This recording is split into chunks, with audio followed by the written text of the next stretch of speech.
What is up? Notebook Wagering here. It's a solo show for the second week in a row here in the Salisbury Studios. What's up? I'm Quentin. Notebook Wagering here live from the Salisbury Studios, fueled by Monster Energy Drink, and I'm excited for this new sponsorship that the studio has gotten. I probably have a 10% share in Monster Energy because of how many I drink. So round of applause for the hard work of the ownership and the producers to get this for us. This is pretty awesome, boys. What's going on? I got Matty and Nails holding it down in Pittsburgh. What's going on, fellas? Oh, nothing cute. Where's Smitty at? Supposedly he's got a bad case of the old pink eye, huh? Smitty looks like Bob Costas at the Sochi Olympics.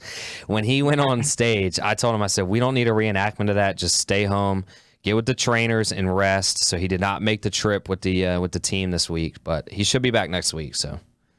Big week for us coming up. We got conference tourneys. Oh, yeah. Pick up for hoops. We need him for that. We need him to be healthy, 100% for that. So.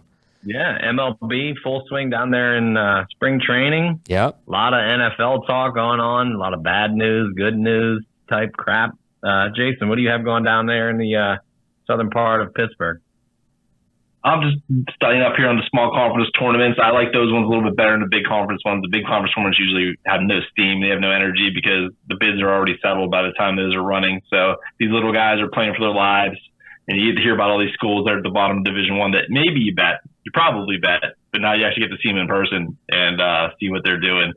So, yeah, the Pirates scoring 7 runs a game, giving up 9. Pretty nice. This is what I expect from the season. Mid-season form. At the NFL's ability to continue to stay in the news cycle. Their season's been over now for, 2 weeks, 3 weeks? Yeah. They just found a way to get to the top of the front page every single day. It's really impressive. Like, get out of the way, guys. Well, they're the months off. You know as well as I do, even though baseball is America's pastime, NFL runs this country, tenfold. So any story or, I say story in quotes, is going to proceed and take over anything. So can I jump on that college basketball little mid-major tournament action real quick? I have a problem with how they sort of run it, and it's more so the NCAA. I have a problem with these teams that are playing in these mid-major games who aren't even eligible for the tournament, and now they're going to cost somebody else an opportunity to make the tournament because they're allowed to play in their conference tournaments. I have a huge problem with that. If the teams are good enough to win their conference, whether it's regular season or, conference tournament, why can't they go to the big dance and still upset somebody? I mean, there's plenty of teams that I would easily take to potentially make an upset or cover a spread from a gambling perspective, but they're not even eligible, and now 2 teams are taken out, essentially. Well, most of them have rules, though, that, I know the Atlantic Sun, I think, is one where they have a couple teams who aren't eligible. Yeah. And it goes back to the regular season champ, who actually is eligible. So they're okay on that. So they're not giving up any bids. But, yeah. Yeah, but if that team runs the table, though. Well, no, but that's like they said, the conference still decides who gets the bid, so they're okay with that. Okay. Merrimack's a team who's actually been pretty good in the NEC the last couple of seasons. Yeah. Tough to play against with the crazy zone. And I don't know what year they get eligible to play the NCAA tournament. It's like 4 years, isn't it? Yeah, and they never really explained why that is. They said the schools have to get ready. Yeah. Everybody's ready. Yeah. They already played tournaments at every level. They've been recruiting. They're ready. I mean, they're going by bus to places to play. Yeah. Obviously, much nicer accommodations when you're playing in Division I. So it's just a big bunch of nonsense. I know there's a bunch of schools that have come up and they're trying to make them wait their turn, but these schools are ready to go. Put them in. Let's see the best teams. Yeah, I agree. Matt, what's your thoughts on anything? Well, I mean, to make fun of you, they're treating them like the guys in old school, not even part of the university, really. But hey, pretty much. Come on out. Pretty much. I mean, as long as they cover, like Jason said, as long as they cover with the conference champ in the regular season, I'm fine with it. I mean, these schools, it helps their recruiting to show, hey, we're going to go at it. You can't knock the schools. You have to knock the NCAA, like you said. Yeah, it's definitely not on the schools. I mean, they obviously want the money from the tournament. If I'm not mistaken, all tournament teams get a piece of the pie, correct? Or like a bonus incentive. Jason, you probably know that. Yeah, no, each team gets paid at least a piece of the pie. I think you get more the further you go. But sure. Then also that money gets pulled again and then redistributed through the conference. Yeah, that makes sense. It ends up being communism in the end, but yeah. All right. Since we're on the college basketball, we've got a lot to talk about. So we're going to talk a little college basketball today. We're going to talk some college baseball. We have a great guest for you. He's kind of up and coming in the college baseball world, which is also up and coming, not only for this area. I mean, it's obviously been well established in the South. That's kind of like Major League Baseball down there for many states. But we're starting to see it, across the Midwest, the Northeast, the Mid-Atlantic region where we are. And then, you're out west. So we're going to be talking a lot about that. And then always we have Matty Nails and Smitty's golf plays. He went ahead and texted me those. And then we've got to cover the XFL because I think it's pretty solid football. There's just no way to put it. So we're going to start with college basketball. So let's start with the mid-majors. Who are some of the, we already talked about the tournaments. Like Merrimack's a good team. They probably could go somewhere in the tournament and potentially upset somebody, but they're out. So taking out teams that are, not qualified for the NCAA tournament, who are some of your sleeper picks to, even though it's that sexy 5-12 matchup, you can always catch a 13-4 or a 14-3 kind of matchup. Who are those teams that are going to fall into that for you guys that you guys are really looking into, whether it's a money line outright win or at least cover a spread as we head into the tournament?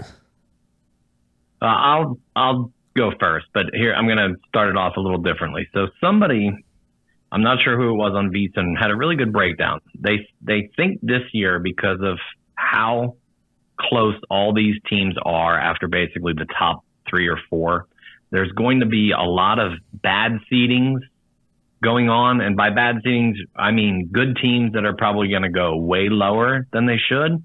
So how would you like to be a number 1 seed? And you're looking a little ahead of your 116 game, and in the 8-9 playing game, you have a Kentucky team who's coming in absolutely on fire because that's where they're going to get seeded. Absolutely, I mean, they're gonna be in. Who knows? Maybe they stumble a little bit in the conference tournament, but they're getting in no matter what. And they're going to be probably a 10, 8, 9, 7, somewhere in there. And man, that's the kind of game that's going to wreak havoc for some people.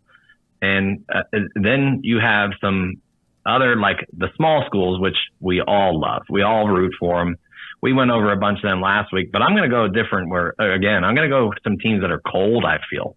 And we're watching one tonight, and I hate to say it, Q, but it's Providence. Yeah. Coming out a little slow. And then being a Pittsburgh guy with Jason here, the talk around here is what's going on with Pitt. And I actually wrote a note down.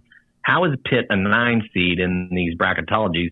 Duke is a 5 seed, yet Pitt is on top of the ACC. It's kind of scary. And now Pitt's laying an egg tonight, and now people are saying, well, that could be a playing game, and that stinks.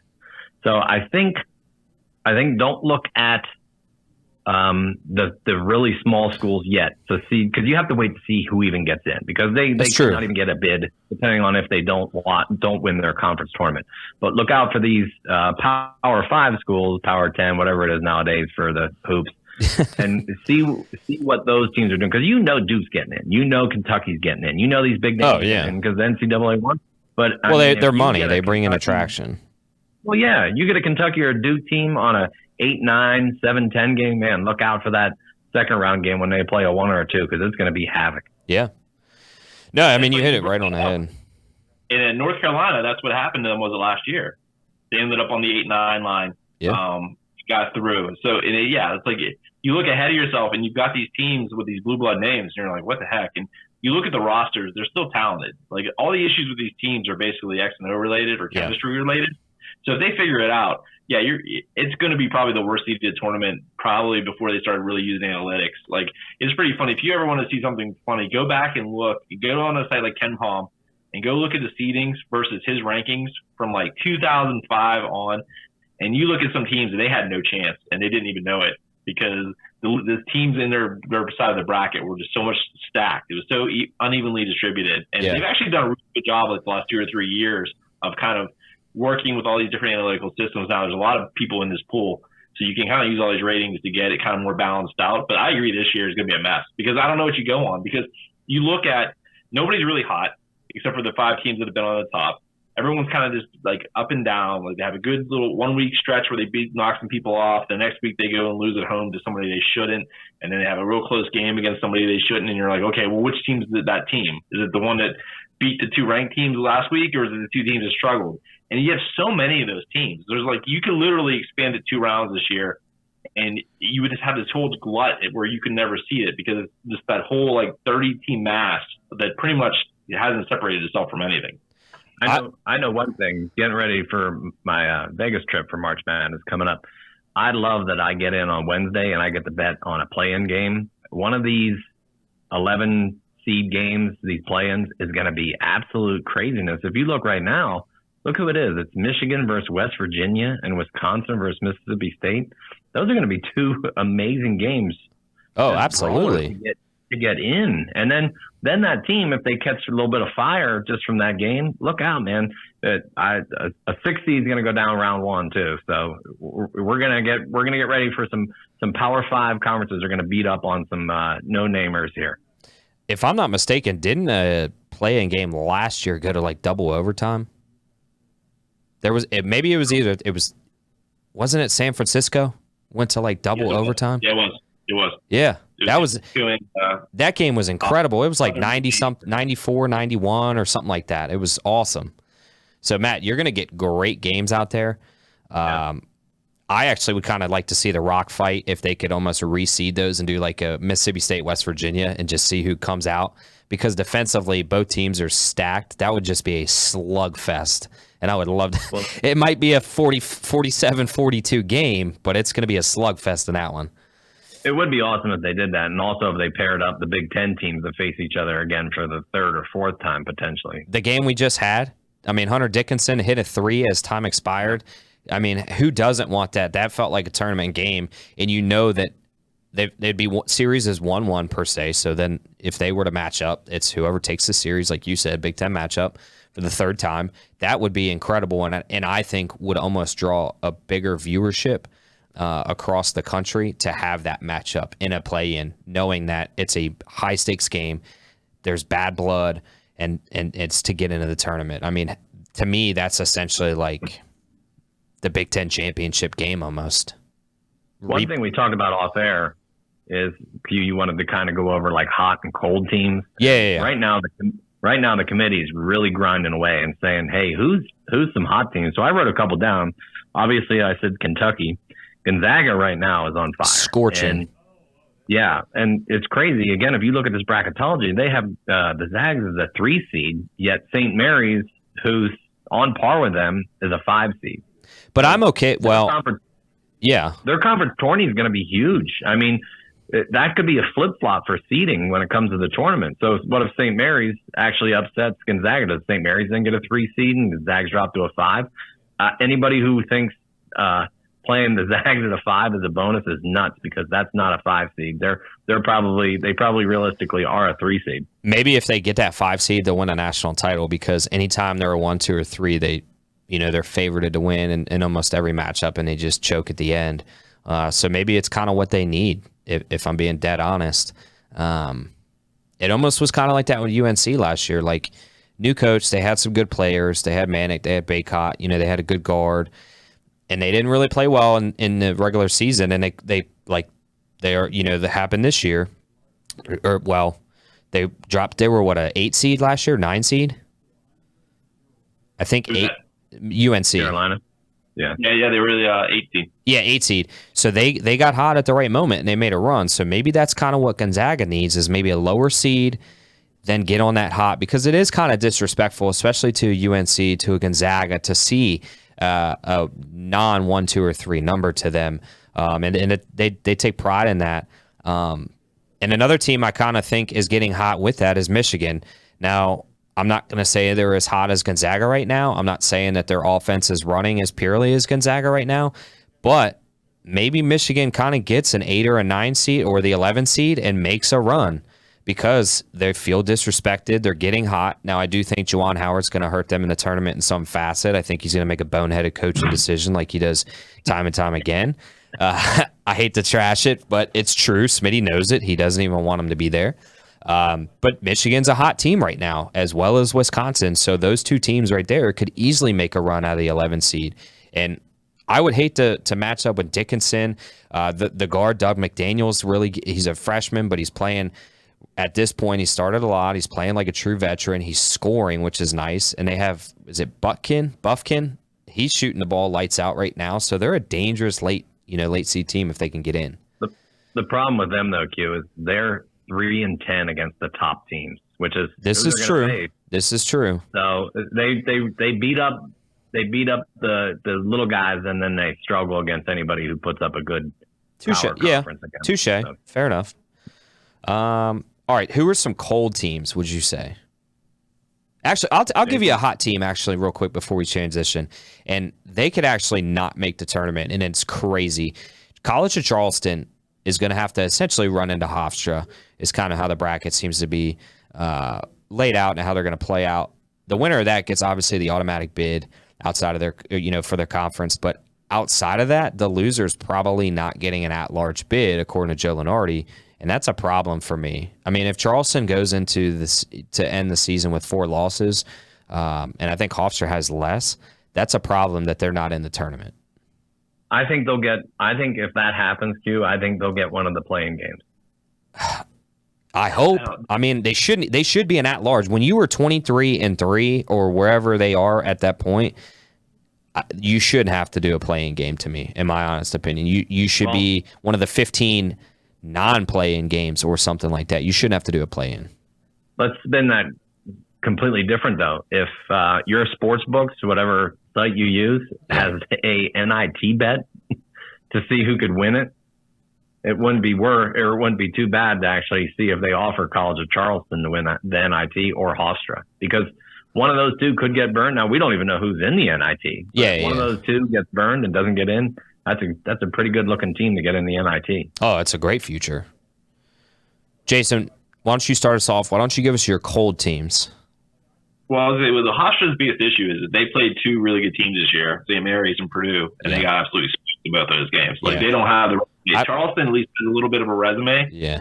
So I think they have a shot. They just need to make sure that nobody sneaks in or nobody gets hot coming through the back door of the big conferences. So I think that's the biggest issue there. Well, I think Charleston plays better defense as well. I think they're physical. The cold teams, I mean, I don't know. It's kind of tough. These Big 12 teams are kind of confusing me right now. Yeah. They're a little hot and cold. Like Tech's kind of coming on, and you see Iowa State doing their best to get themselves out of the tournament. Like they were a lock. Well, they just kicked off their best 3-point shooter, so that doesn't help their cause. So I had them the other night against West Virginia. I felt pretty good about that game. And then somehow West Virginia gets a flagrant 2 foul, and it turns into a 5-point play for West Virginia. It basically took away the entire lead for Iowa State, and they never looked back. West Virginia rolled after that. It's like, so your guy got thrown out of the game basically, and somehow it was like hockey when someone starts a fight. Yeah. When they're down like 3 goals, to get the team motivated. And basically, this is what it turned into for West Virginia. So I would put Iowa State clearly on that list. I don't know. The hot teams are getting my attention. Like Iowa and Michigan State and Michigan are kind of coming on in the Big Ten. So I'm kind of looked at. Indiana's been doing fine. Rutgers actually is a team I would put a little bit on a cold streak there. They can't score.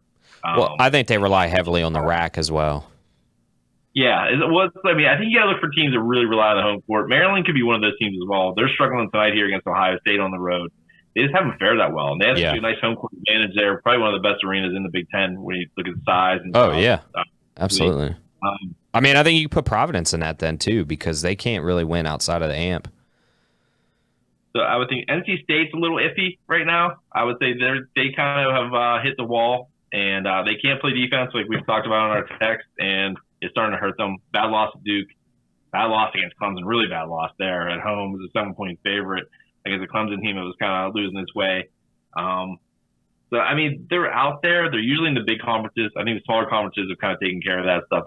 That's what's kind of interesting. We did our little bracket amongst ourselves with the smaller conferences. And almost every conference, the team that is the 1 seed has played really well over the last month. That's not usually the case. I think Eastern Washington was funny. I think Brian was on our show last week. He kind of jinxed them. They're the only one that's kind of fallen off a little bit here in the last week, where they had a great run. They were undefeated through conference and they lost their last 2 games. It's probably just the law of averages catching up to them. It's nothing serious. But if you look overall, most of the teams that are the 1 or the 2 seed are coming in with like 5-0. 4-1 in their last 5. So everyone's kind of playing their best here. It's kind of a little tricky to figure out who to fade at this point. Can we talk about a team real quick? Because I'm just checking scores because I'm seeing if I'm winning or losing money. Vanderbilt. They're trying their best to make a little statement. They're up today, up 7 on the road at Kentucky, but they're starting to make a little run there. I don't know what's going on, but they handled Florida on the road, which Florida obviously had Colin Castleton at that time, and it's not the easiest place to play. I'm not saying it's easy or hard, but they beat Auburn, they beat South Carolina, they beat Tennessee, they've beat a tougher Ole Miss team. Now they did get, now they've got Mississippi State, which is a quality game. Are they making themselves a win or two away from a potential play-in game or something? Because they're putting a good resume in their last 10 games. They are. They can shoot. That's why they do well in the SEC. Yeah. Because that's a league that where almost every team besides Alabama doesn't shoot very well. They play some great defense, and they play great 2-point defense because you don't even have to guard the 3-point line except for Vanderbilt and Alabama. They got a win against Pitt that I'm looking. Their biggest issue is Pitt's their best win out of conference. Yeah. And I don't think they have they have South Carolina and Florida, their best road wins, so I think that's going to hurt them too. NC State was a game that kind of slipped away from them there. That was a nice win. Yeah. So they're kind of there. I think I can see them kind of being off the bubble unless they make a really good run in the SEC tournament. And then they would have to knock somebody out from the SEC. I don't think that league will get another team. So they would need a little help that way. But you look at it, you can see Mississippi State dropping out maybe. You can see some of those teams are a little bit sketchy there at the end of the SEC because like I said, nobody shoots really well. They all play defense really well. So if you get cold, you can't win if you can't score. Absolutely. I'm gonna throw out another cold team, and it bit you guys kind of this weekend. I think it bit Smitty. Oklahoma State coming in dropping 5 straight. Now again, it goes back to Jason saying it's kind of like attrition in the Big 12 because they're just beating the tar out of each other. Yeah, but I don't think they're that good. I don't either. I actually think I think Iowa State's a better squad than they are, but losing their one guy is going to hurt. Iowa State can't score consistently. Yeah, but it could allow like a team now like Texas Tech, like Jason said, that could sneak in, which is a sneaky team to kind of look at for a conference play because the big guys are getting in. Texas, Kansas, Baylor, TCU. Kansas State. Yeah.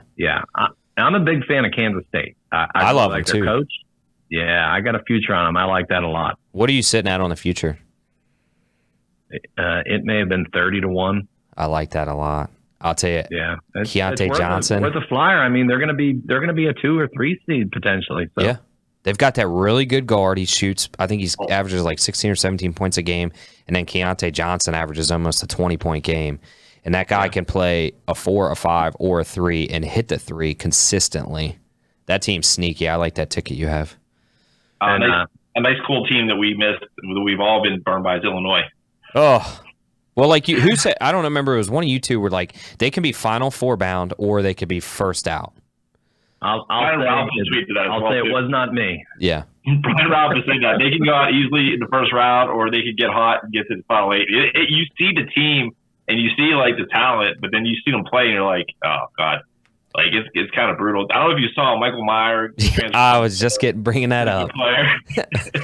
Michael he Meyer. He finally practiced today because he overdid it on energy drinks while playing video games. 5 monsters, that'll do it for you. It's like, how old is the dude? But yeah, no, you're right. I mean, they're extremely cold. I don't see how they make. Well, they were down like 20 points to Northwestern. They come back and they win that game at home from unbelievable guard play in the second half. Then they just lay an egg on the road to a 10-19 or 11-18 Ohio State team that you just could not lose to. That was a brutal loss. Now they're going to get in, like you guys said, but I'll tell you right now, like that's whoever. It would have to be a brutal matchup for them, for me to take them because they could lose in the first round, and that's the problem. Like I would be better off just not even risking the money on a team like that and saying, well, they made a run versus, losing the money to a team that they should never lose to and laying big or however you bet, responsibly. That would irritate me the most, I think, because they're so good on paper and we see them play up to such a high level, but then they also could be below this table I'm sitting at. So I think one other quick point before our guest potentially comes on, a team to keep an eye on now, who I said last week was Tennessee, who I am not high on. Neither am I. They can't score. And they just lost one of their best players, Zakai Ziegler, tore his ACL, done. I saw that. Huge huge blow. I mean, that they're on the 3 line right now. That's a potential first or second game exit from the SEC tournament potentially, and maybe drop them down on the 5 line. Now, it does make them dangerous on the 5 line, but that they don't scare me. Without a guy like that, they don't scare me at all. So I actually foresee a early round exit by the Vols. Sorry, Vols fans. All right, I just want to, before we switch to college baseball, I want to give out 2 plays. I've already sent them in our group chat, but they're 2 futures, so get them in. So take Oral Roberts. I know it's laying juice. It's -175. Take Oral Roberts to win the Summit. I think that's a lock. I don't think anybody's even close to beating them. And then take Gonzaga at -130 to win their conference, the WAC, or West Coast Conference, because you never catch them at -130. And then I think if they match up with St. Mary's, which they typically do in the finals, double down, because I think Gonzaga is playing so hot right now that they're going to win that game and they're going to continue to make a good run in the tournament. I think you can double your money there. So -130 Gonzaga, -175 or Roberts. And that finishes. I think Gonzaga's biggest challenge is actually the semifinal. Will probably be against Santa Clara. I think St. Mary's is a bad matchup with Gonzaga. Like they're just too big for the St. Mary's guards, and that 1-2-2, which is probably the most basic 3/4 court trap you can run, Gonzaga just gives them fits with it, and it's just funny. Like St. Mary's still haven't figured it out, so I think that's a really good bet. I was actually speculating on the West Coast. You can get Santa Clara and BYU at like 30-1 and 40-1. They basically win 2 games to get to the tournament. Is that a decent bet? I mean, can they actually knock off one of those 2 Goliaths? I mean, they have won. And Loyola Marymount has actually beat both of these teams. Yeah.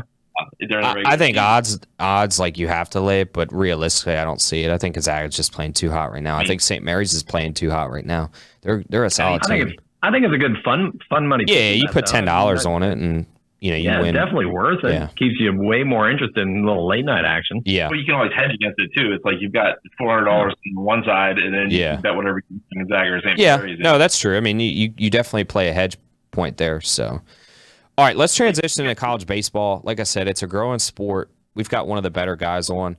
I just want to make sure he's there. Jeff, do we have is Matt with us? He's not with us. Okay. All right. So stand by. We will figure out where he's at. That's kill time. All right. Have you guys? Let's go over this, because you're probably the baseball expert here. Okay. How do you bet college baseball? What's unique about college baseball from Major League Baseball? Because to me, you got me hooked last year on it. I'm still probably a postseason guy, but I'm going to get more into the regular season this year.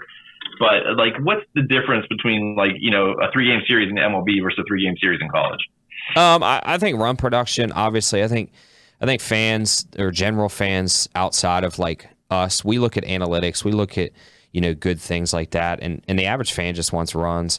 I think especially in the South, it's grown because a lot of the states like Mississippi, Louisiana, like they don't have a major league team, so they're all in on these power SEC teams who have these top 1, top 2 round draft picks who we all end up seeing in the pros. They're seeing them at an even more elite level, because at the pros, you're facing everybody who's just as good as you, if not better. In college baseball, you could throw a 98 and you're a legend because you're playing an 18, 19, 20-year-old kid. So I think that's what kind of makes it interesting is like Chase Dollinger. He's going to be either the top pick or the second pick to the Nationals if the Pirates pass on him. The guy throws, close to 100 miles an hour. He's an electric show out of Nashville for the Tennessee Vols. Like, to see him pitch is just incredible, and the power and dominancy he has at that level. But then on the other side, then you go to Tennessee's offense, and they've got guys like last year, like Jordan Beck. He was, high, flashy guy, could play really well, could hit for some power.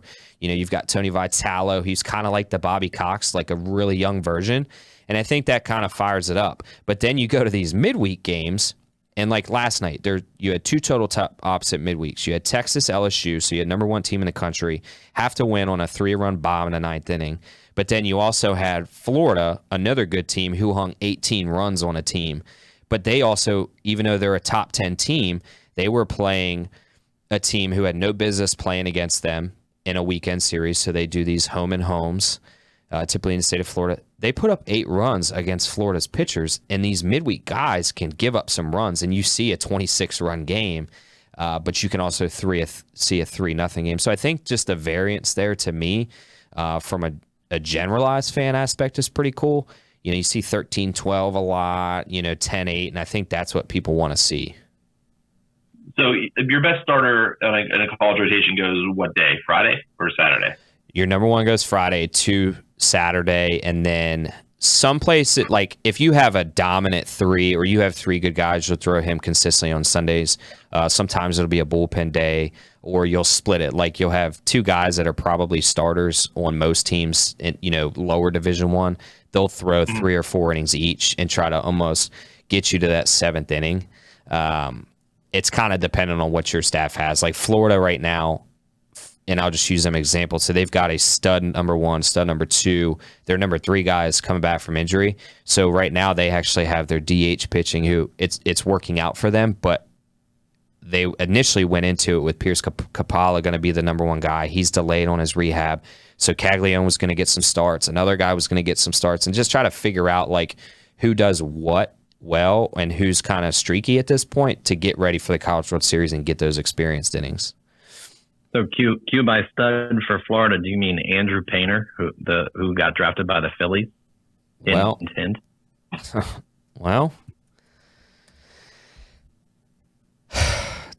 not going to lie, that was before my time. What do you mean before your time? Aaron, I don't even know who that is, and I studied Florida. He's the Phillies prospect from Florida. Come on, man. When was he playing? He's not. He's playing for Florida right now. Oh, okay. He's not getting much playing time. I thought you meant he got drafted. I was like, I've never heard of a Painter get drafted. I'm sorry. Yeah, he got drafted. Yeah, but he's not playing right now. I mean, he's sitting the bench essentially. But is he not a stud? Not on the team that they have right now. Will he? Most likely, but he. Why don't we throw this to the expert to get this cleared up? All right, fair enough. All right, so we've got him. We've got Matt Grissom. What's going on, Matt? Notebook Wagering here. Love to talk college baseball with you. Love having you come on with us. What's going on, guys? I'm trying to figure this out. No worries. Well, that's what we've done for 2 years, so you're right on par. Matt, I'm just trying to figure out that terrific salad you got going on there.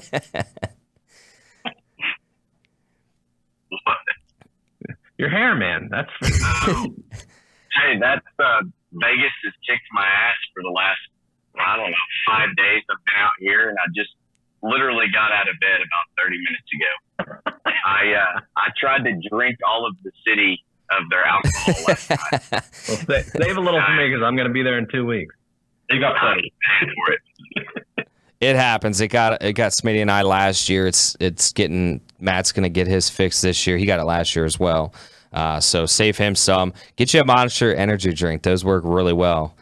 College basketball player actually just had caffeine poisoning from him, so you can't drink 5 of them. That is a disclaimer. Just stick to 1. I saw that.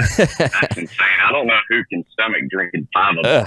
I drink a lot of them, but not 5. So, all right, Matt, let's kind of get this on. Why don't you get us started? First off, are you permanently in Vegas? No, I'm not. I'm okay. Based out of Arkansas. Okay. All right. Little Arkansas action there. I like it. How'd you kind of get started into college baseball? Was it following Arkansas, or did you follow maybe another Southeast Conference like a Big 12 team growing up? Like, how did you get involved in college baseball and find love for it? So actually, I wasn't really ever into baseball. I played growing up, but it was my son that got me into baseball. I ended up coaching his team. He's 11 now. He started when he was 4 or 5. And I just fell in love with the game. As I've gotten older, I've kind of just grown to have the patience for it, where, growing up, I didn't really care to watch it because I thought it was boring. But yeah, I love the sport now. It's probably right up there with college football, honestly, just because of the handicapping now. You can sports bet it. And before, you didn't. I mean, now we're getting like midweek games where DraftKings is hanging a line on. And that's awesome. I mean, that's just going to help grow popularity. People need something in these, this lull between the Super Bowl, March Madness, And then this summer, you've got the College World Series, which, you know, we killed it last year and can't wait to do the same. But, you know, adding that element of being able to bet the sport definitely helped me get into it. And for whatever reason, I found a lot of success in it. I feel like when a book hangs a number, I know based on my research that it's so limited anyways, that the book's going off the same information, if not less information than I've got. And that just comes from hours of scrolling Twitter and finding out these teams lineups and, you know, who's out, who's sick, what pitcher's starting, just any information you can get. That was going to be my next question is kind of how do you, because the information is so limited, you know, you have D1 Baseball obviously putting things out, great information. You have 11.7 been up them putting things out as well. Like what are your kind of go-to research points or maybe sites or information that you kind of key in on because the information is so limited? Literally D1 Baseball and Twitter.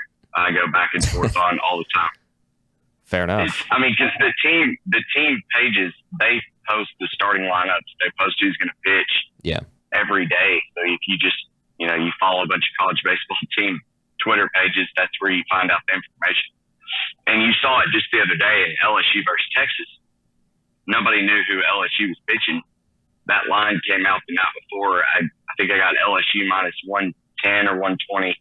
And by the time that they had announced it was Hurd going, it had jumped all the way to minus 185. Yeah, you definitely stole money there, so that was awesome.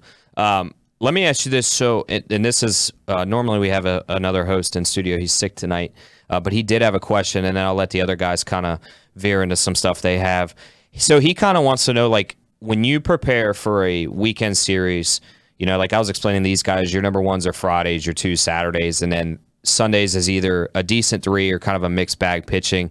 When you prepare for like a midweek game versus a weekend game, like what do you differentiate? Do you look at different bets, maybe like a money line on a Friday or Saturday, and then maybe like an over on the midweek because typically you have bottom tier pitching, you know, on paper? Like what's your strategy for a midweek versus a weekend? Yeah, definitely Friday night with the aces going, it's typically an underplay. Those numbers are usually going to be 9.5, 10.5, something like that. Yep. But it also just depends on kind of what you've got a lot of classics going on for right now. I think there's like 4 this weekend upcoming where they'll switch through. And what you saw last week in Round Rock, you know, Iowa gets the doors blown off of them, but I had given out that I loved Iowa the second day versus LSU. And I think we ended up cashing that at like plus 240. But that was a winner. With the weekend series like this, where it's a little tournament, you know, you're getting great baseball. But I think a lot of these teams are kind of planning. Okay, we're probably not going to beat Paul Skeens on Friday night, so let's throw so and so and try to steal 1 or 2 on Saturday, Sunday, something like that. So sure. It just all kind of goes back to knowing kind of the layout of the tournament and figuring out where you can find those pockets to best place your bets in. Matt, I'll go next. Perfect segue from the Round Rock this past week. We saw how good Dylan Cruz is. Our teams, I know they can't give him the major league treatment. Our team's going to basically start to pitch around this guy since he hit 715 last week.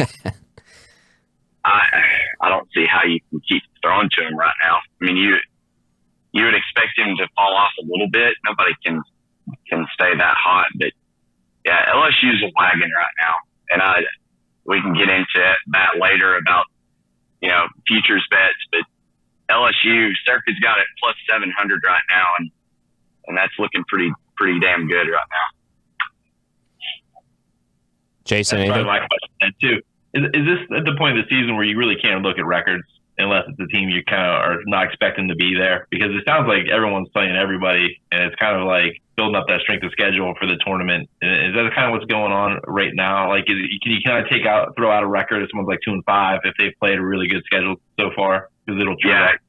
Yeah, you're getting a lot of top 25 matchups early on. Those games really don't mean a whole lot for the longevity of the season. It's all going to come down to conference play. I know Q was Q was a little bit low on Vandy. I'm actually still kind of high on Vandy, and I love Enrique Bradfield. The dude is just electric on the base paths. They're out of the gate slow though. Is that kind of a team that you might look at to go as a futures bet on? It's hard this far out. I mean, I didn't give out any preseason bets, I don't think, on odds to win the World Series. Maybe Wake Forest was one of them, but the number was just not there. I mean, you're probably going to get the same unless it's LSU or a Tennessee, one of those heavy favorites. That's probably the only ones you could bet now that are going to be lower at the start of the regionals. Like Ole Miss came in last year. I can't even remember preseason. They were one of the top 3 favorites to win it all. But then once Omaha started, they were down at the bottom as far as the biggest odds to win. So you just never know. It's all about pitching. I've said you've got to have 2.5 guys to win it all. And meaning a Friday starter, Saturday starter, and then a really good reliever or closer that could come in. And that Ole Miss with the pitching rotation they had late that just came on and mixed that with their batting, like Ole Miss was just unstoppable. Nobody was beating them last year.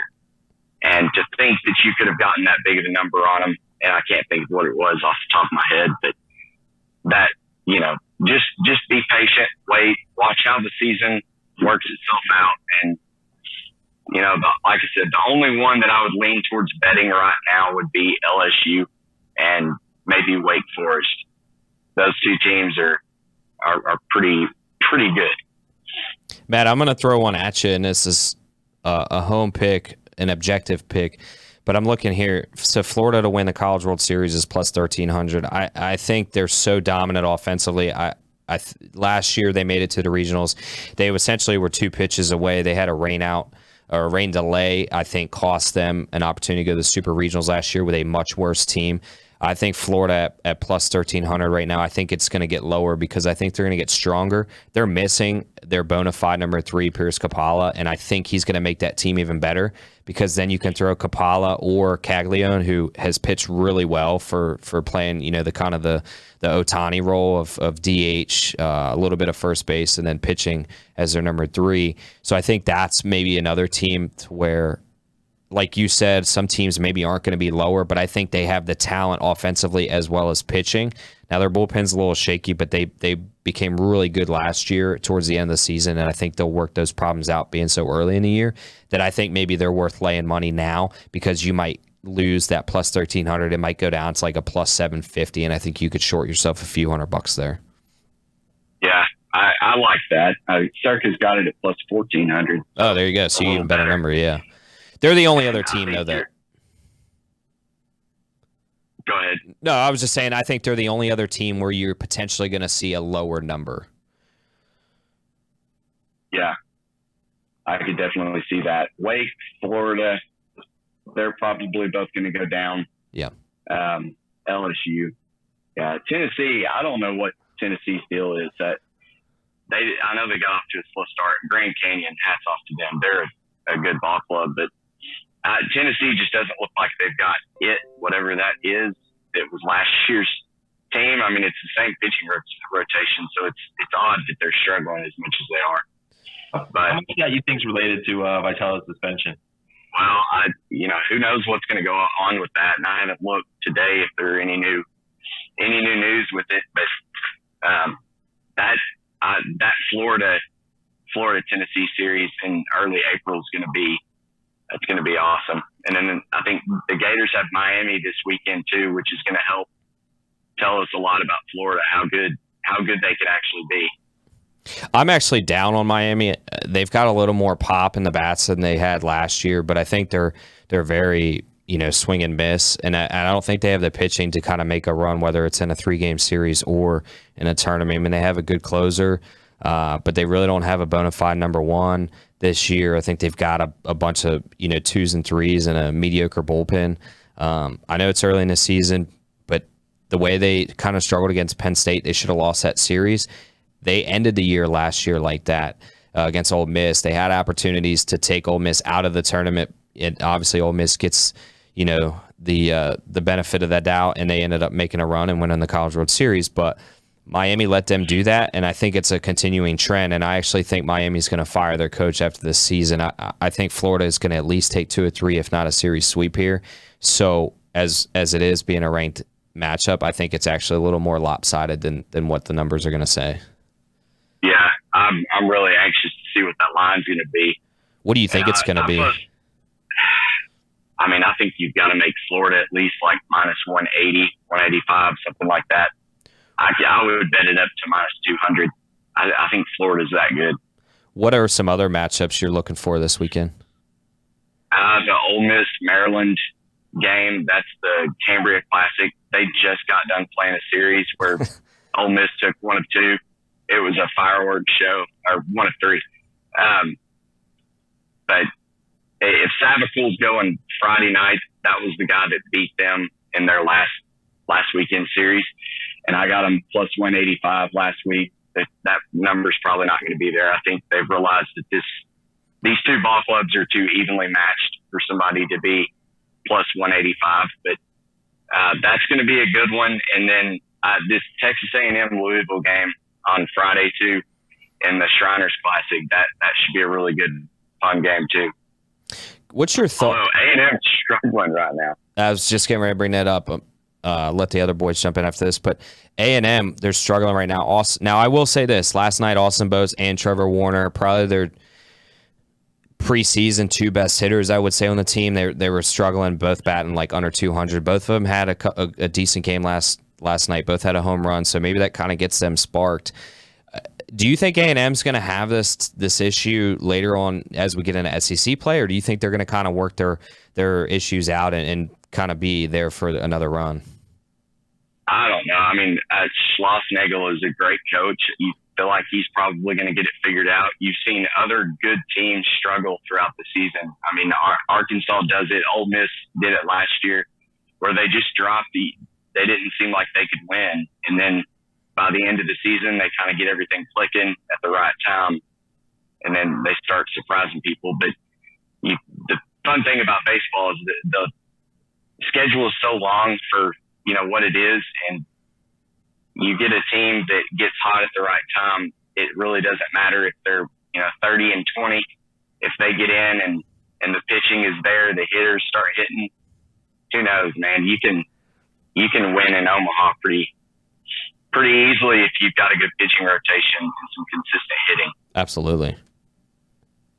Matt or Jason, do you guys have anything? I'm going to ask a kind of an odd question. So growing up, not even growing up, even in the 2000s, early 2000s, we used to see teams like Long Beach, Pepperdine, Cal State, Fullerton dominate college baseball. What has happened to schools like that? Is it just basically turned into an SEC bias again, and everybody just wants to go down there? Or is there something we're missing as just normal Joes checking out those schools that we used to see all the time?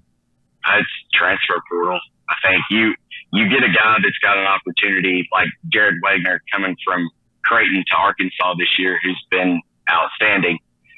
Creighton's not televised in the baseball games, and it's Arkansas is, but it's on ESPN Plus. But I think the opportunity to get to go to Globe Life and play in that tournament 2 weekends ago, and the opportunities, the facilities are better at these Power 5 schools. And I keep going back to Arkansas. I saw a tweet a couple of days ago that said that the average Oakland A's baseball attendance was like 6,000 lower than what Arkansas's average weekend series population is. And that's awesome. You don't get that at these smaller schools. Me and my buddy joked about going and seeing the UNLV Washington State game the other day. Tickets were $6 and there were like 80 people there. And that was probably all family. I hope you were screaming because you had a line in like the 7th inning you needed covered, because that just makes it even better. I did. I bet Washington State, and it was a fantastic game. It was like 9-9 in the 9th. Washington State ended up winning by a run. I love it. Good times. And then just a quick question. since you're out in Vegas, what's the best restaurant you've eaten out there? Man, I'm partial. I always stay at Circa, and I always have to eat at Barry's Steakhouse, which is down in the basement. Yep. That's bone-in filet, lobster mac and cheese. That's my go-to. Are you going to be? I want to go there because there's a rumor. Well, it's not a rumor. It's actually truth that if Barry is actually cooking, which he does, that there's a special order lobster dish you can get that he will make. But only he does it. So. He in. Yeah, he walks around and he makes the desserts a lot of times if you do the tableside stuff. Yeah. It's pretty cool. I'll be out there in 2 weeks, so might be dropping in. Yeah, you need to. Matt, are you going to be at the College World Series? Maybe. Arkansas is there. They got to find some pitching. Every year I say, yeah, I know. I don't know. We're struggling right now. We barely beat Illinois State today. But then, we had Kevin Cox do his thing, and we dropped to NC State in the Super Regional. Yeah. Which seemed like the team of destiny back when that happened, and you hate that COVID ruined their chances of getting to play. But you just never know with these teams, man. Tennessee last year had a fantastic season, and then just for whatever reason they can't get past that final push. It's like the tank is empty at that point. Yeah, absolutely. I mean, they just ran into a buzzsaw. Notre Dame, who was playing perfection baseball, and that's going to happen. It's unfortunate. It probably would have made the College World Series better. I was actually out there last year. I've been out the last couple years, and with the exception of like the semifinals and on, the games were blowouts. They really weren't appeasing to the crowd. Notre Dame really had no business being there. Their World Series, in my opinion, was beating Tennessee. They really didn't have a great showing out there. But it happens. I mean, Arkansas, like you said, they're a team that probably would have won it a year or two ago, but they didn't, obviously, because of COVID. They've lost, to NC State a couple years ago. Now NC State had a good showing, and they got screwed out of the College World Series by NCAA, which is unfortunate. But anything can happen. I mean, I tout my Florida Gators here, and they could be out in the regionals. You just never know. But if Arkansas is in the College World Series. Now my wife's pregnant, and I don't know if she's due around Memorial Day, so I don't know if she's going to let me. But I did tell her, I said if Florida makes it, I will take a 24-hour trip. There's no telling me not, and so hopefully I'll be able to squeak out there for at least a game or two. Yeah, Matt, you line on that out in Vegas. You take the no on that. So that's what worries me about going is I was there for the 2 games that we dropped to NC State in that Super Regional after that fantastic season. And I can't think, but that it's your fault. You were there. That's why we lost. I'm superstitious, so I know it. Yeah, absolutely. And then last year we kept winning, and we got down with Ole Miss, and it was that final game. And I'm like, yep. If we lose, it's because I'm not there. And then we lost anyways, but it didn't matter. But I would love to go. All my friends have been out there. They all said it was a great time. That's actually when my birthday is June 17th. So I get to celebrate all June long with college baseball. Oh, I love it. I love it. Do yourself a favor, make the trip. I'll say this, even if your team's not there, I've never got to see my team there, in person, but just that atmosphere. I've been through a World Series run with the Nationals, and the College World Series is by far the better atmosphere, in my opinion. And if I can always make it back on a yearly basis, I will always do that. It's incredible. The love for baseball you just see out there is truly pure. They're not worried about pitch clocks and things like that. They're there, chanting their SEC team or Big 12 team, and it's really cool to see. So, yeah. And the shot contest, I don't know if you've seen that. Oh, I love it. It's rigged, but I love it. Like what a genius marketing gimmick that is. Absolutely. So a cheap Jello shot just to show your pride in the school. Absolutely. People buy them, they're not even there. It's amazing how they figured that out. That was absolute genius. So yeah, actually a betting question. I have one more question. Yeah. So I'm looking. You mentioned Penn State baseball, which is probably the only time we'll mention Penn State baseball during college baseball conversation. And I'm looking at their schedule, and I noticed they've got North Carolina in a midweek game. They've got Pitt in a midweek game. They've got West Virginia. And those are far better programs than theirs. For a program like Penn State, second tier, Big Ten, really doesn't have a chance to postseason. Will they load up when they get a name opponent like that in the middle of the week, trying to catch them pitching like at the bottom of their rotation? Can you get value there or no? Yeah, I feel like you can.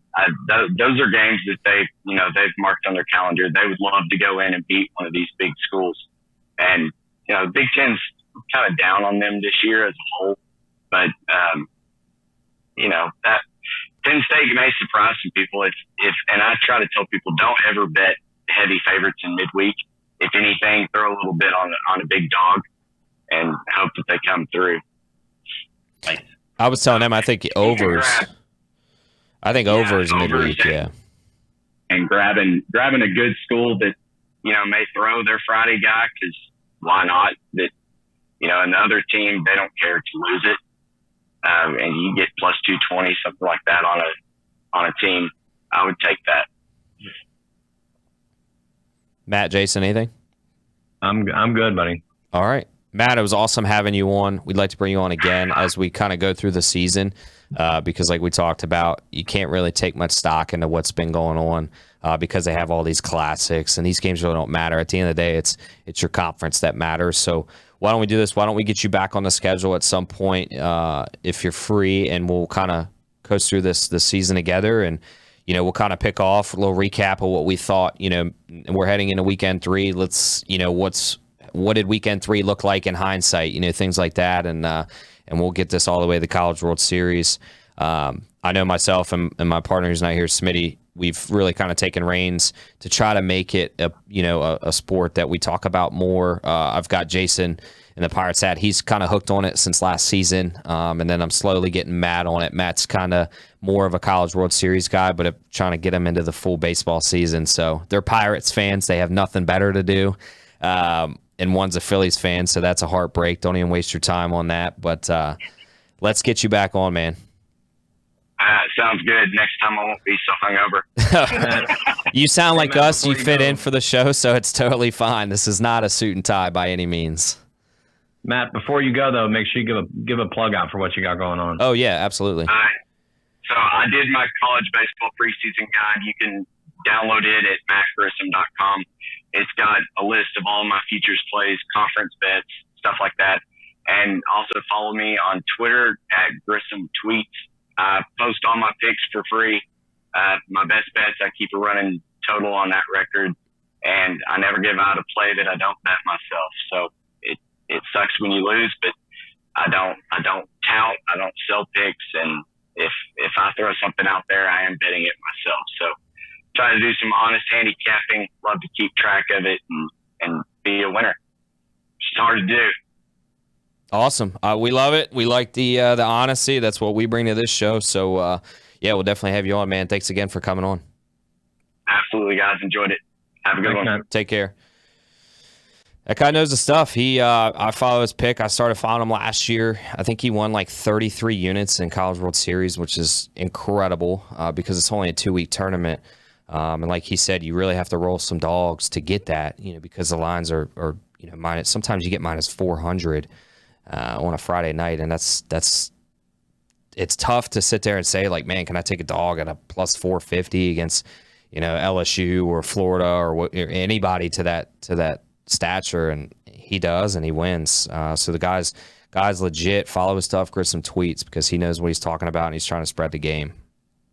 I felt bad there, Q. You're ripping on my Notre Dame. I won a nice little money on them last year in the tournament. So yeah, I mean, they didn't have a good showing out in Omaha, but the Irish, them and UConn were definitely cashing some money. Yes, they were. North was trying to take back a little. If you took them throughout the tournament up until Omaha, you definitely cashed tickets, and that was awesome. I mean, again, that was their World Series to beat the number 1 team in the country. So now they did take a massive drop, though. They lost, Link Jarrett, which is huge.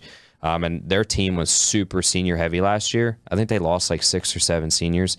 And that's just time is going to heal that wound and make the team better. But they're a younger team this year. So I don't think you'll win as much money on them this year if I have to make a prediction early on. Oh, no, it was definitely a last year thing, and just saw some value because I think they're a little undervalued because of where they play at and who they play against. So. Yeah.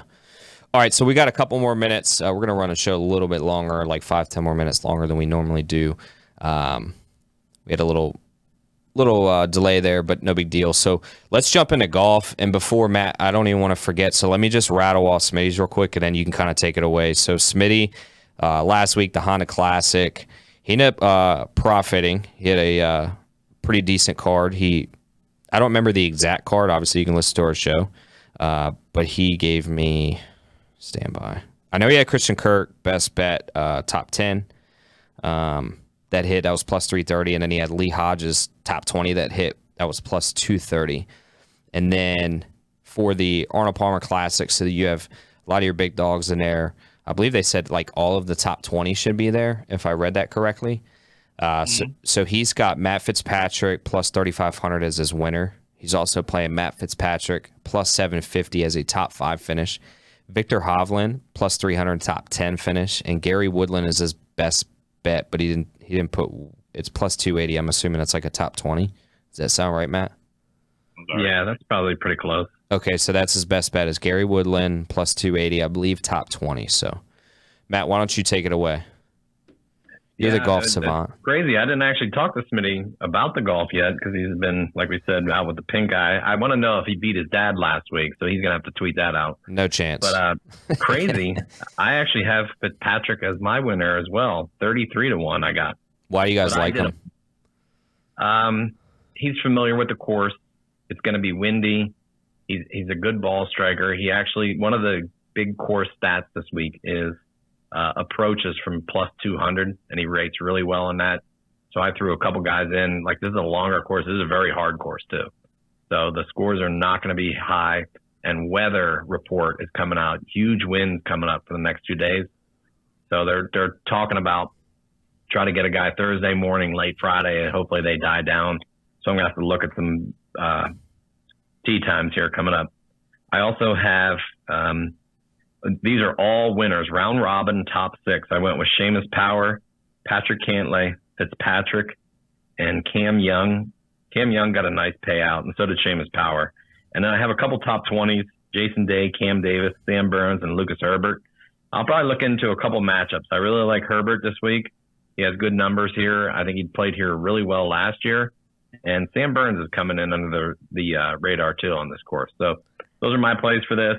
One other name to keep an eye on. He's on my no playlist, and I'm not playing him. Is Billy freaking Horschel, with the high school bully name, as Sheeler always says. Got beat the tar out of by Billy Horschel. So yeah, I'm not playing him though. But he's got good course numbers here. So Jason, you know, Q's gonna like him. He's a Gator. Oh, he's won a lot of money. He's a successful golfer. He's a good player. Yeah, I got a couple things here. I'm going to take Hideki at plus 4,500 here to win. He actually has some pretty good metrics. Also, Aaron Wise has played really well at this course. I got him for a top 20 at plus 280. I got Bezaden Hoot. I took him last week. He was in the top 20 and then dropped out. He's got some nice metrics here. I took him plus 450 in the top 20. And I got a little surprise here. I got Patrick Cantlay, missed the cut, plus 350. He's not a guy who likes the Bermuda grass, so I'm going to fade him. He's definitely been on my team a couple times in some of our pools that we've done, and he's never delivered for me. So it's a little schadenfreude to enjoy him missing the cut. I do want to say, Jason, Bezuidenhout actually has great metrics here. He does. Yeah, he does. There's like 10 or 11 golfers. A lot of them are actually not U.S. guys who play really well at Bay Hill. Now, Bay Hill's in Florida, correct? Yeah. Okay. Now there was a name that it kind of piqued my interest. So Jason Day, right? He had that run a few years back, probably 7 or 8 years ago, where he was just dominant. He kind of took like the Colin Morikawa, where he was good for a couple years, but then he faded off. But he's starting to have a little resurgency this year. Have you read up on anything like that with Jason Day? Was it a club change, maybe a coaching change? Because I started seeing his name, in those top 10 spots when they show the leaderboard pretty consistently this season. Obviously, the season's early. He could certainly just be playing a high right now and then drop right back down. But it's good to see Jason Day's name kind of back on the scorecard there. What's your thoughts, Matt? Yeah, I think I think that vertigo really caught up with him for a few years there. And plus, he was also playing tons of tournaments, and he was playing tons of deep runs in tournaments. So it also could have just burned him out for a little bit. And then he had his kids growing up. I think he backed off the gas pedal a little bit and has regrouped. He's playing really well. He seemed to find himself. He seems a lot like calmer out there on the course to me. So yeah, I'm glad he's back. I'm actually a Jason Day fan. Yeah, I think he was injured, and I think he made some swing changes because he was injured, and I think everything kind of added up, and he got completely off his game. And like Matt said, he took some time off and kind of reset the whole thing. And I think his back's healthy, and if he's healthy, he's a good player. But you just never know when he's going to flare up and not feel himself. Yeah, it happens a lot. Yeah, I be honest, I totally forgot about the vertigo thing. I know that was pretty prevalent for a while. One other name I'm just looking at because he had a good tournament a couple weeks ago. Was Keith Mitchell at all on your radar heading into this or not? I'm on the Jason with Cantley. I'm on the fade Keith Mitchell. First round matchup, I'm going to take Sam Burns over him and get Burns at a plus number. So yeah, Sam Burns playing good golf right now. You guys obviously look more in depth, but I've definitely seen his name up there. Obviously, Justin Thomas is always there, and then Thigala. I mean, he's playing decent golf. I mean, I'm not saying he's going to win, but plus 5,500, it's not terrible. And then obviously, even though it's bad weather, Max Homa, I believe he won. What tournament was it last year? They actually played in Potomac, Maryland. Was it the Players that he won, or the Colonial? It's at Avonvale TPC. I can't remember what the sponsor is. Yeah, it was a pretty big tournament, and he did well in the rain. So even though he's plus 2,000, and it's kind of chalk, I guess, in the sense of golf right now, with the lines that they're laying. He's won a tournament in some nasty weather. Maybe you give him, maybe throw 10 or 20 bucks on it. There's one thing I'm hoping for. I'm just hoping, and it's no rip on him at all, but for our tickets to be valid, we need John Rahm to just not get off to a scorching start. He's got to come out of the gates slow, because he is just he is the number one right now, and it's not even close. Oh, absolutely. Absolutely. All right. Do you guys want to talk XFL? What's your thoughts? I know we only got about 5 minutes left. Yeah, I think you kind of saw like the good and the bad of the XFL this weekend, because that Vegas game was really hard to watch. I don't know if anybody did. That was brutal. At the old AAA baseball stadium, which I had a buddy who lived out there for years. They wouldn't even play day games there because it was too hot. There was no roof. There was no protection. So it was always night games. You saw how small the stands were, and there was like no TV angle because they literally couldn't get the cameras high enough. Yeah. They had Pittsburgh weather in Vegas, which they've had a lot of the last couple of weeks. So it was just kind of a miserable experience, and you kind of saw what looked like really minor league football. I thought the Arlington Houston game was actually pretty well played. So did I. Back up a little. And Houston's kind of pulled themselves away. I thought it would be interesting, because we did see that Orlando, who played earlier in the week, is not good. And even their coach is not good. So their lines are going to continue to get increased here, because they really have no options at quarterback. I think Seattle's dropped as well. Yeah, well, they got to figure out what to do, because Danucci is fine, except when he's not. Because when he's not, he's really bad. Yeah, and I don't think their backup situation, Montez, is any better. I think he can obviously run the ball because he looks like a linebacker, but that's it. He doesn't pass well, so when he comes in what it's going to be. And then, like you said, Danucci can be decent or horrid. I don't think he's elite by any means in this league. Now, elite is, I'm using it in a XFL-based comparison. On the down term. Yeah. It's but you guys get where I'm going with it. Now, I would agree, and then I'll let you guys take it away as my quick thing. I'll agree. I think Houston's the number one team. I think DC is number two. I think their defense is as advertised. I think they're very good. I think they have the best defensive coach in the league in Greg Williams. The guy's, outside of the bounty gate, like, he was a bona fide solid defensive coordinator in the NFL, and that ran him out. Outside of that, he probably would still be in the NFL, maybe even as a head coach. He's got those boys playing well, and he can make those adjustments that other coaches can't. And I think that's kind of, we talked about, if you have a good coach and a good quarterback and a good running back in this league, you can win. And they've got a good coach, even though he's a coordinator. He makes those adjustments. He's got a good defensive core, and I think they capitalize on the basics of football and the fundamentals of good play calling and good adjustment in this league. So I think I'm not saying they're far apart, but they're definitely a 1 and a 2. It's not a 1A, 1B type bit, but those are the top two teams, I think. Yeah, it's funny. Like, if you watch him, you think Greg Williams is the head coach, because he always gets interviewed. Like, oh, yeah. Barlow's more than happy to step aside. Well, he's a big name. I was going to say, don't be shocked if Williams is back in the NFL if this team keeps actually playing the way it is. Somebody might try to bring him in under the radar because his name is very controversial still in the NFL circles. But, yeah, DC is definitely 1B. Houston is definitely 1A. But they play DC plays the Battlehawks this week. So we got 2-0 coming up. And I think I'm not 100% positive. We said about the overs last week coming through. I think 3 out of the 4 games did go over. Yeah. So I think this week, though, I think because you have that good matchup with the Defenders and Battlehawks and then San Antonio and the Roughnecks, I actually think we're going to see probably a split over-unders this week. I think it'll probably go 2-2 and try to figure out who those two are. Yeah. Well, it actually did split. The Houston-Arlington game somehow went under. Did it really? Yeah, because nobody scored in the second half. The first half was way over. Yeah. That DC Vegas game had no chance of going over whatsoever, playing whatever the heck that was. No, not at all. Yeah, no, there's a good matchup here. I think San Antonio is probably the underwire team. I think Hines Ward's actually doing a really good job with that team. I do too. Because I don't know why they don't look as good as the other teams, but they seem really well coached. They've got Jack Cohn, who I didn't think was a very good college quarterback, is actually making plays. It's like kind of stunning. But they play against Houston. They're getting 4 points. I kind of like them getting the 4 there. I think that'll be a closer game than they. I got them at 4.5 now.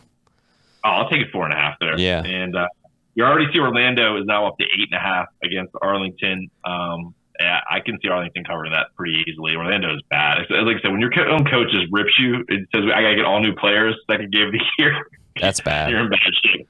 That's bad. Well, I even told you guys the Arlington coach, Stoops, didn't look well at the beginning when this thing tried to take off prior. I think Stoops is kind of done in the coaching world, and I think we're seeing it here. He was successful at Oklahoma. He then goes to the XFL, has an unsuccessful team. The season obviously gets interrupted by COVID. They bring him back to be the Arlington Renegades coach again. And again, we're seeing the same problems. They're not great on the offense. They're not great on the defense. They're struggling. And I think this is kind of his time to maybe step back after the season, just say it's time to hang it up. Let me focus on my kids who are coaching and maybe grandkids and things like that, because I think he's actually hurting Arlington right now. He seems like he defers a lot to the Hayes brothers right now, and he does. I think he's checked out. Yeah, it does. It is interesting. Like, he's also not on camera a whole lot. He's usually there before the game, and that's pretty much it. And you see all the camera shots are of both Hayes brothers calling the plays and everything, and very little participation with him. Yeah. So what do you think about Seattle -3 at Vegas? Vegas is interesting because they are talented, but I don't think Ron Woodson is a very good coach. I think it's a stay away personally. I think it's 2 bad teams. I think it's just 2 unknown teams. Like, I mean, the +3.5, like the Vegas situation, it's such a shoddy field situation. You know, Seattle, a shoddy quarterback situation. Like, personally, out of the 4 games, like that's probably the one you don't bet, in my opinion. I think you just wait and let that one kind of wash out. You put maybe a little more money into the other 3 games. I think DC is a good bet at under 2.5. I think they can win that game at home. I think the Defenders crowd is actually going to play a major role. I think they're the liveliest fan base there is. The Rock came out and said that, you know, he, in a roundabout way, agrees. I think Arlington can cover even with the Bob Stoops woes, and I think Houston on the money line is good, but I think San Antonio can keep it close. I could see like a 22-18 game there. Yeah, give me the Brahmas with the points there. Yeah, I'll be interested to see if the DC fans start sneaking in lemons of their own. Well, they're not going to have to because they're allowing the beer snake to come back. Yeah, but you can't have the kids drinking the cocktails though. So listen, they sell lemonades. It's fine. So I would think that'd be awesome if all of a sudden like that became their thing. Like after they score touchdowns, you just sell lemons. There are lemons. It's kind of like hats on a hat trick.